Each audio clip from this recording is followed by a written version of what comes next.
Welcome. Thanks for joining us today. I'm very excited to welcome my guest, Maddy Rifkin. Maddy is the CEO and co-founder of Mount. This is really cool. Maddy has a software solution for hosts to make any amenity rentable.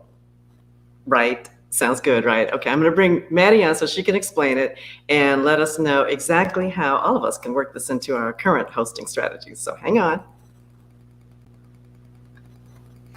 Hello.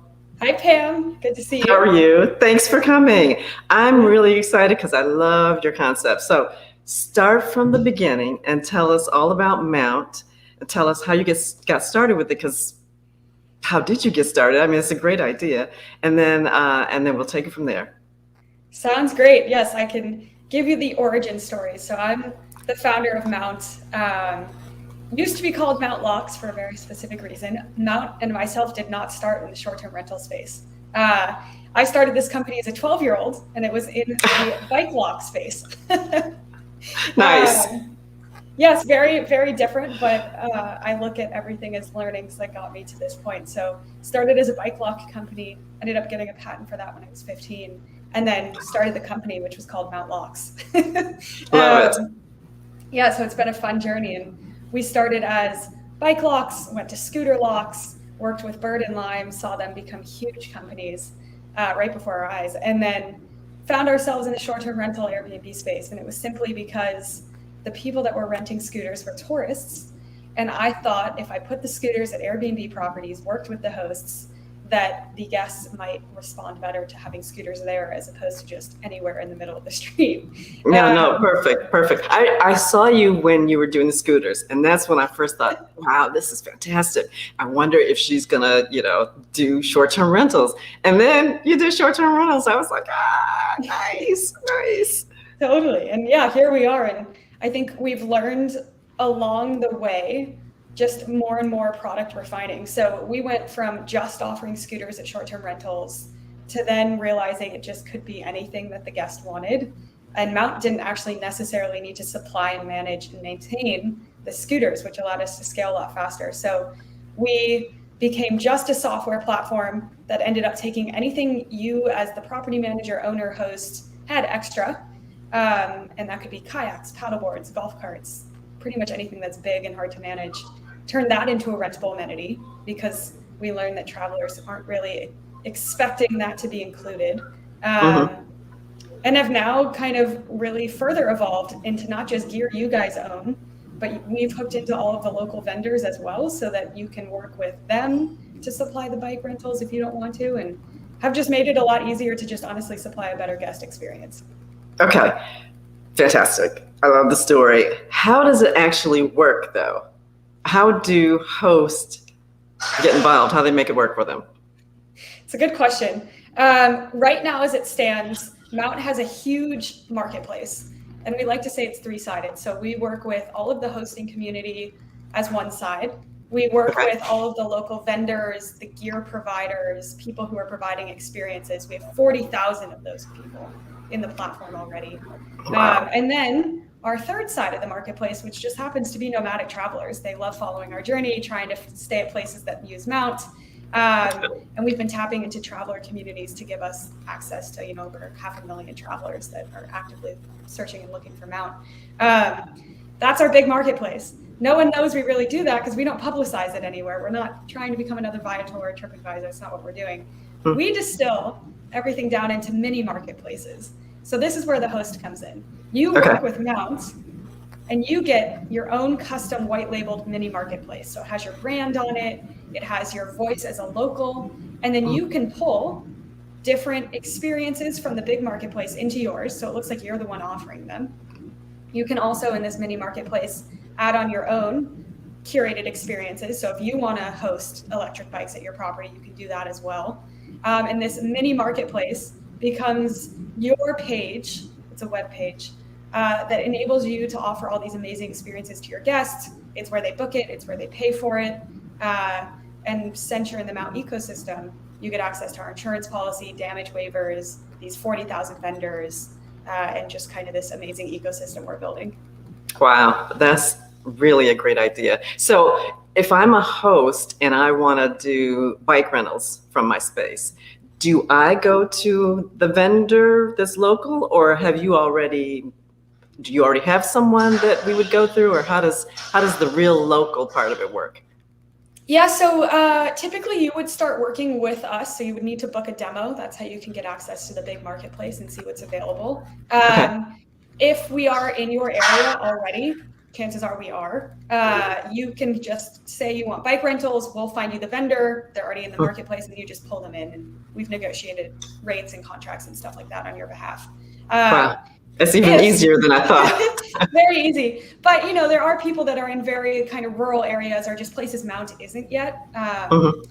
Big Sky, Montana actually was one of them yesterday. So we realized that the hosts are most of the time locals as well, or at least know the local ecosystem, know the local businesses. So if you just happen to be a go-getter and want to be kind of the Mount ambassador for that market, you are welcome to sign on and do that and help us get it set up.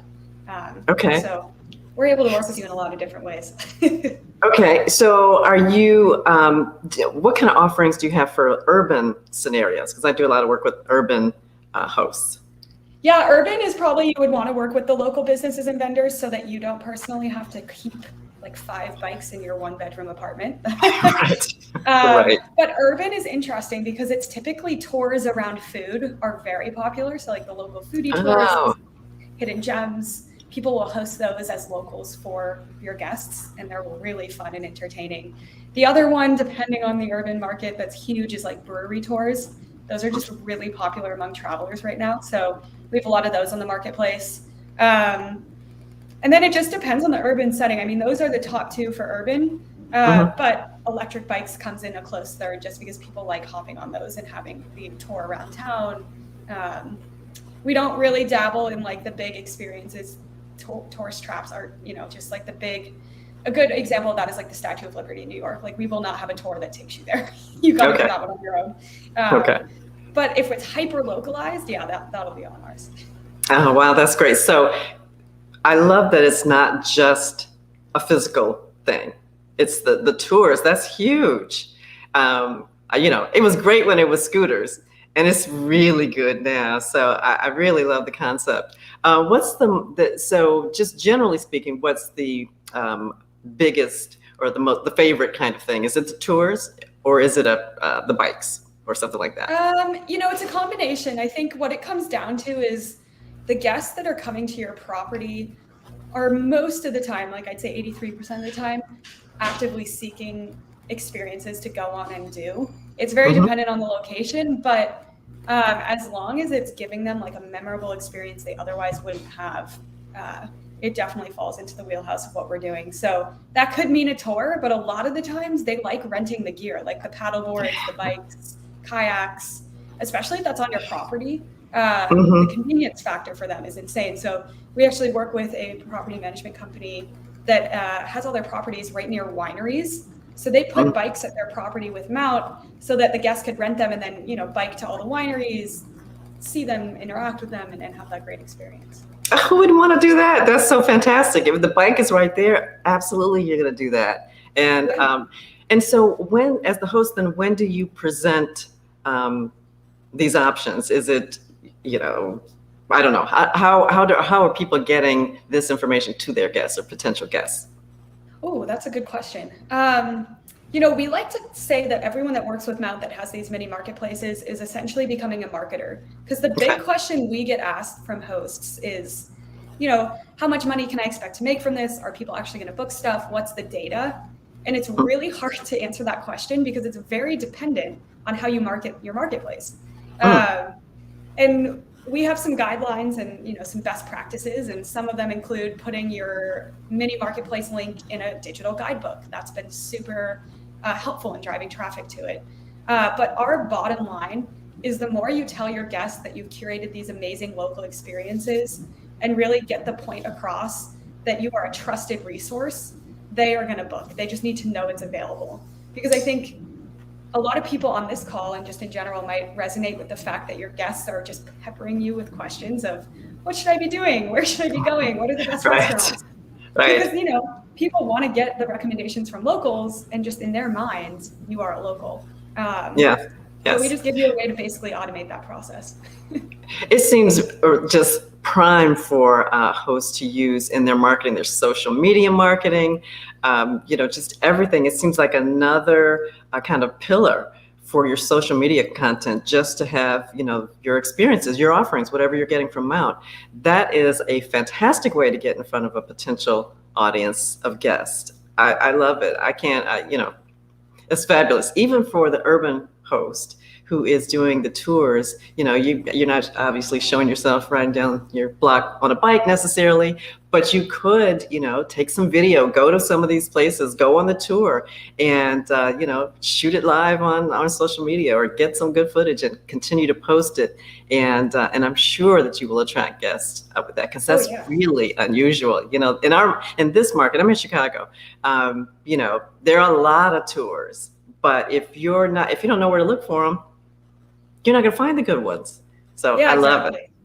I love it. And two, I think the thing that not a lot of people are thinking about right now, especially if they're new hosts or they're thinking about becoming a host as well, is that one, because of the pandemic, two, because people are just like very much thinking they can make a ton of money on Airbnb.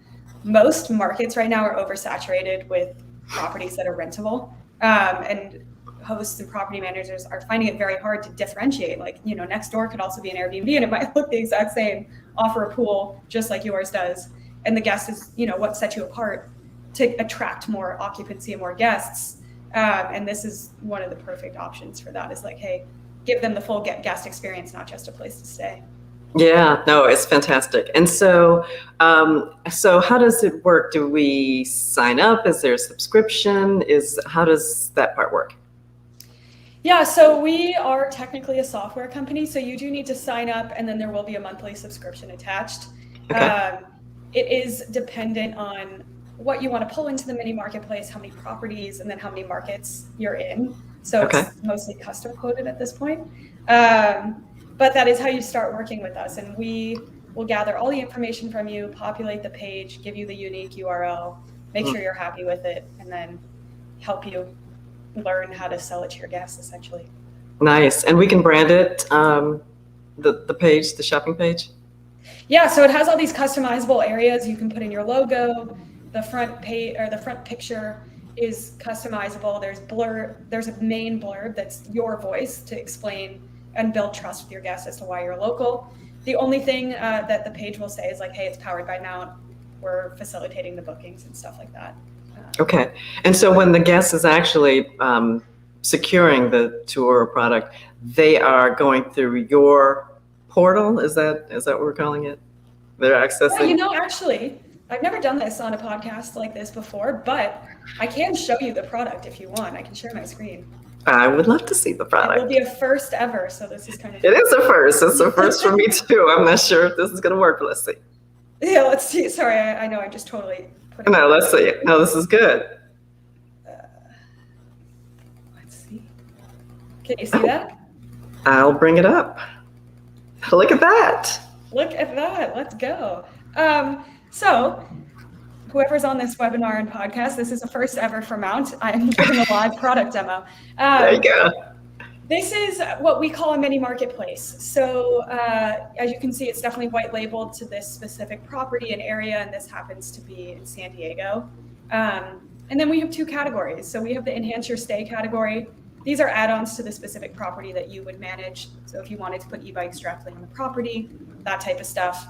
And Mount's software just makes it bookable for the entire stay. And it takes you to the calendar, and you can do all that and book it just right there. The other unique aspect is the local experiences. So this is exactly where your guests would find what you've put together in the offering. This seafood tour has been here, and I'm like, I need to go try this because it looks fantastic. But basically, if it looks interesting to you as a guest, you just click book now, and it takes you directly to the vendor's booking page. So it brings up more information about the exact tour, itinerary, considerations, if there's reviews that are populated, and you can come in here and pick your day and pay for it here. And the reason we've chosen to show you who the vendor is so that your guest doesn't ask you questions or us about the specific tour, like where is it meeting, what am I doing, because you and I will not have those answers. So it enables the vendor to get involved as well.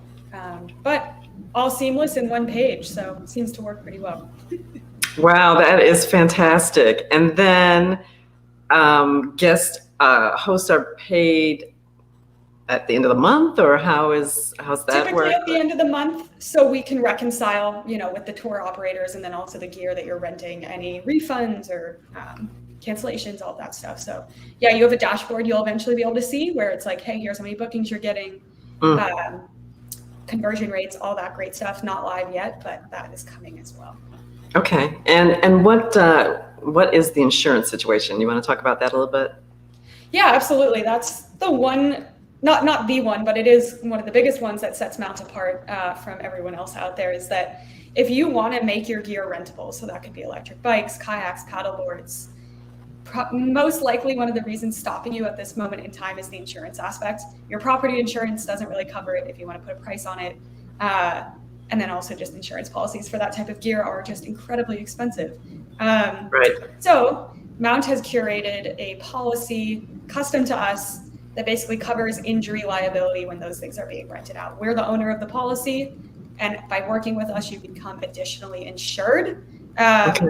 So you can have just that extra peace of mind that, if someone's renting an electric bike on your property and somehow hurts themselves, you're not just going to be left in the dust and forgotten about. Oh no, that's great. That is the reason that would certainly keep me from doing it otherwise, because it's just, it might not be worth it if there's no coverage. But if you've got that taken care of, I see no downside. This is so exciting. What else should we know about Mount? That's a good question. I don't know. I mean, I feel like we've covered it a lot, most of it. But honestly, I think our bread and butter is just how do we make the guest experience better? And I think the thing setting Mount apart in our specific short-term rental industry is that most vendors and tech-enabled companies are really only thinking about you, the host, and giving you tools to hopefully offer a better guest experience, but they're not thinking about the traveler and their mindset. It's very different from yours. And the traveler at this point in time is really feeling nickel and dimes, left in the lurch by Airbnb because of the cleaning fees and the service fees and all the fees. And so they have kind of a guarded mindset at this moment in time that has not existed in the past, where if they feel they're about to be charged for, and this is the extreme, but toilet paper, right, utensils, like all of that stuff that should be included, that is their mindset right now. So if you try and put in front of a guest, hey, I'm gonna actually charge you for pool heating, I'm gonna charge you for a late check-in and an early checkout, like that stuff to the guest is just like, why? I can get that included in a hotel and maybe that's where I should go stay. Why they're staying at a short-term rental is for the extra value and the experience. It's like, I stay in short-term rentals because I want to go live with a local and also have these amazing experiences that they might tell me about. The hotel's not going to give me that. So I think that's the thing Mount has in mind, is like, we built this from the traveler perspective. We're all nomadic travelers at Mount. We built this because we wanted it. And so that's the thing really setting us apart. And if you work with us, you'll know, is like, we have the traveler in mind, and you can bring ideas to us, but we will tell you, your guest is going to feel nickel and dimed, and I wouldn't do it.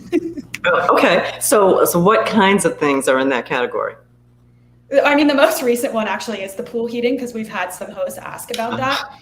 And I do understand in some areas for short-term rentals specifically, it is quite common to charge for pool heating, but I don't think they're taking into account, the guest isn't thinking like that. They're not thinking about your unit economics, that it costs an extra $200 to heat the pool. And even if they see that you're charging for it, that's not what's coming in their mind. What's coming in their mind is like, what the hell, why am I being charged for this? Right. So it's stuff like that where it's like, intuitively to a host, it makes sense because you have unit economics, you're paying a lot for it, and you should pass the cost on to the guest. It's kind of, I think, probably where cleaning fees came from, to be honest. But you have to think about the traveler perspective and how it looks to them, and they're not pleased. So it's like finding that happy medium. Okay. So sheets and towels and those kinds of things are a no-go. But electric bikes, I'm thinking of the urban situation, the tours, the scooters. Are we doing scooters? We can, yeah. Yeah, I mean, our party line is like, whatever your guest would get off property that they're probably paying for anyways, you should be offering, because they're already paying for it, and they're trained that way. So like bikes is a great example. Right now, if you show up to an Airbnb property on the beach in Florida, you're going to want bikes because you want to cruise down the coastline, you want to take a boardwalk, all that stuff. You'll go find a vendor that does that. You'll travel the mile, 2 miles down the road and do it in a very inconvenient, cumbersome way. Yeah, I've done that. And not have them be available. I've done that. Makes intuitive sense to put on your property and tell your guests, hey, I'm offering this, because you know they'd already be paying for it. So that's kind of the mindset, is like, what do you think that your guests are asking? Well, your guests ask you questions too. Like, figure out what they're asking you and monetize that. Yeah, they'll ask you either right as the inquiry prior to the booking. They'll ask you right after the booking, what's to do around there. They'll ask you when you get there. So I love the idea of having this available ahead of time, so that you're not having these kind of one-off conversations, and you can just be like, hey, here's my page, here's my shop, go check it out. I've got all kind of cool stuff on it. And then they're going through and doing, what makes them happy. So that is a win-win-win, because the vendor's winning and you're winning. Everybody's winning. That is fantastic. That was the goal. I love it. Okay, so I'm just going to ask you, this is totally off topic, but what about those bike locks? What did you do that was so special with the bike locks? Oh my God, it was a funny story. So when I was 12 years old, I lived in Denver, Colorado. I biked everywhere, and I just still to this day, you can ask the Mount team, my memory is just not sharp. Like, I don't have one. And so I would always forget my bike lock. Just didn't take it with me, and drove my mom crazy. So what I did was I built the bike lock into the bike, like it was part of the frame. Because to me, I'm like, why the hell haven't they done this? This just makes sense. Good one. So that's what the bike lock was. It was a retracting 6-foot cable, could wrap around the entire bike, but was in the frame, and just made life easier. Nice one. I'm gonna have to get my kids, up and thinking. I know, right? What are you doing? Yeah. Come on, where's your idea?